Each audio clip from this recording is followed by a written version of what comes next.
We have started with the counseling topic, and in the first video we have covered the first part of counseling, the first phase of counseling, that is building the relationship of counseling. And in this video we'll be covering the working in that alliance of counseling. Now, the word counseling was first used in 1908 by social activist Frank Parson.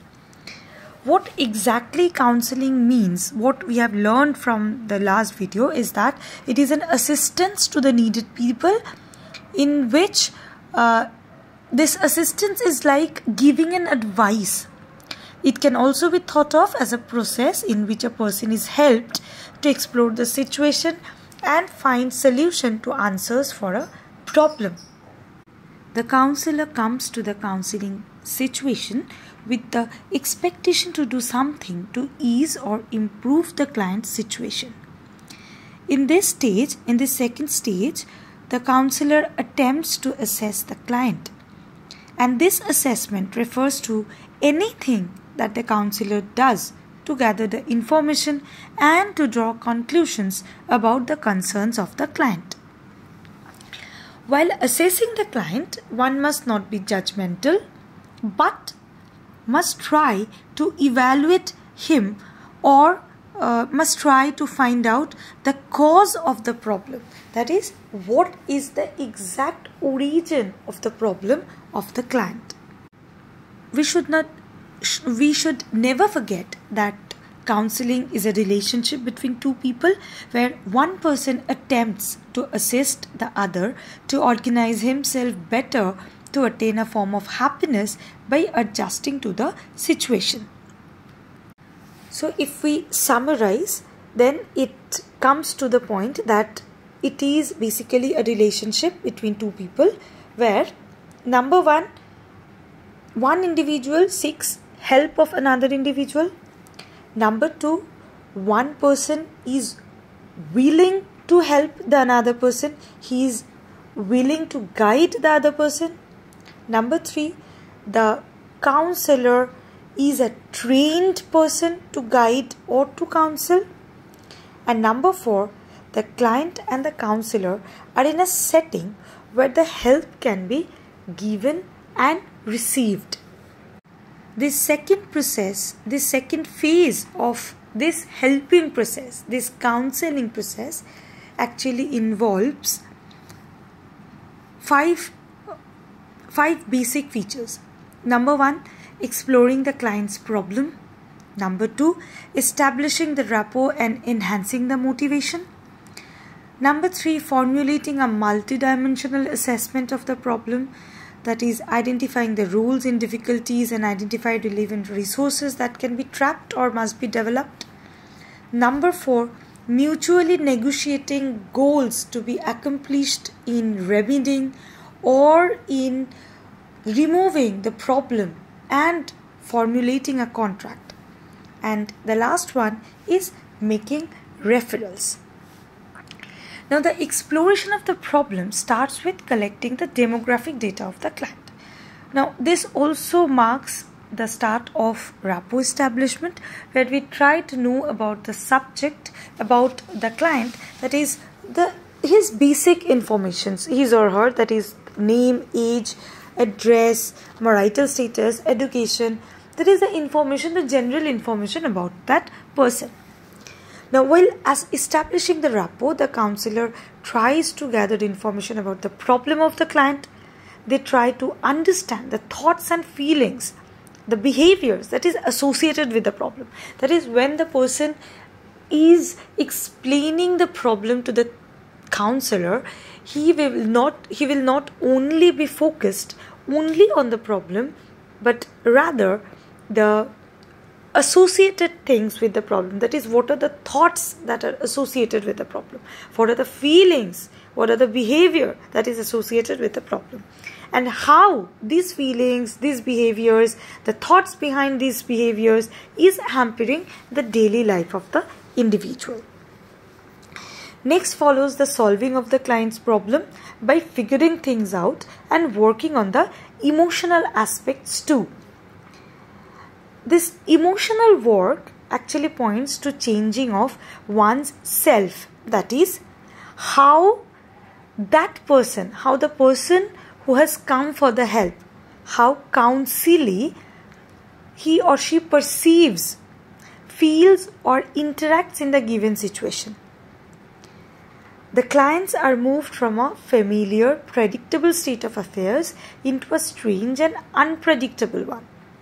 This means that the counselors do not solve the problems only, but they equip the clients too to deal with it and make them capable of acting on the problem and finding a solution on her own. That is, when a counselor is trying to help the individual, it is not the help of a specific problem. It is equipping the individual so that in future instances the person can be able to cope with the problems himself or herself without any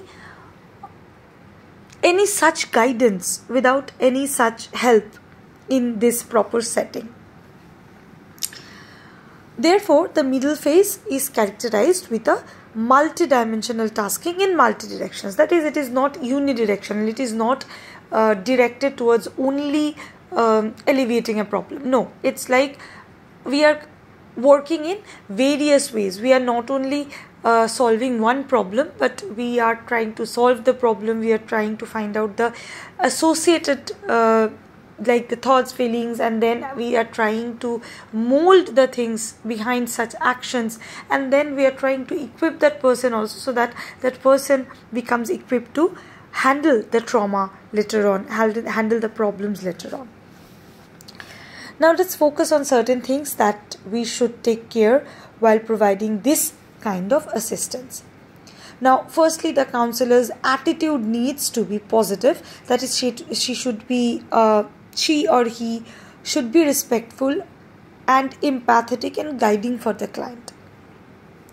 So, he should not be judgmental.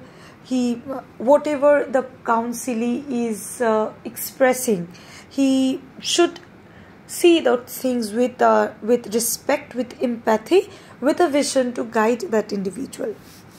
Secondly, the counselors should be good listeners, because being a good listener entails receiving and sending appropriate messages, because whenever you are a good listener, you are actually decoding the information in the correct manner, and accordingly you will be giving proper messages that is actually needed. So listening skills are the basic to all human interactions and is the most important part, is a very important part in counseling skills. Then is the verbal communication skill. The verbal communication takes place in literal or content phase and the emotional phase too, because words they carry a meaning, that is the literal meaning, and how the word is used, that is like the content, why that word is used. And accordingly, whenever we use certain words, whenever we express ourselves with words, there is always a emotional content and emotional context attached with that word. So in the verbal communication skill, the counselor must actually comprehend the literal phase, the content phase, and the emotional phase too. So words, if not intelligently used, can be hindering in rapport establishment. Like whenever, not only in receiving the words, when the counselor is expressing or guiding the individual, he or she should be sensitive with the words he also using, because that also carries some meaning for the counselee. So it should never be hindering in that rapport establishment, or it should never be hurting to the individual. Because he might feel misunderstood or unheard. It might feel that the counselee sees the thing as I'm not being heard, I'm being misunderstood. So that should not be the case. Next is designing the boundaries in the relationship. That is, touching can be comforting, but it might be misunderstood in a counseling relationship. That means we should actually not engage in such behaviors like physical touching. So that should be different. Boundaries should be made. So certain things should not be entertained. It should never be entertained in a counseling situation. The counselor must also understand that counseling is a very sensitive situation, and all the client's disclosures, whatever he or she has mentioned, are very confidential, and the counselors are obliged not to share what is being spoken in the interviews with others unless the client has given the permission to do so. So this protective aspect of the relationship is unique, and it frequently encourages client self-disclosure. So this thing should be taken care of during the session. So that also marks a very important part of this middle session. This session actually develops a sense of belief. So a trust, a bond of trust is to be developed between the counselor and the counselee. So various aspects become very important in this session. Various factors play important roles, and they together actually contribute to the success of the counseling sessions. So various other factors should be taken care of during this situation. Not only the counselor factor, there are certain counselee factors too, and certain factors that are related to the counseling situation itself. So important things are to be taken care of, and so that this counseling session yields fruitful results for the counseling. So this is what the middle section of counseling is all about. The rest is the termination phase, and we'll be doing that in our next class.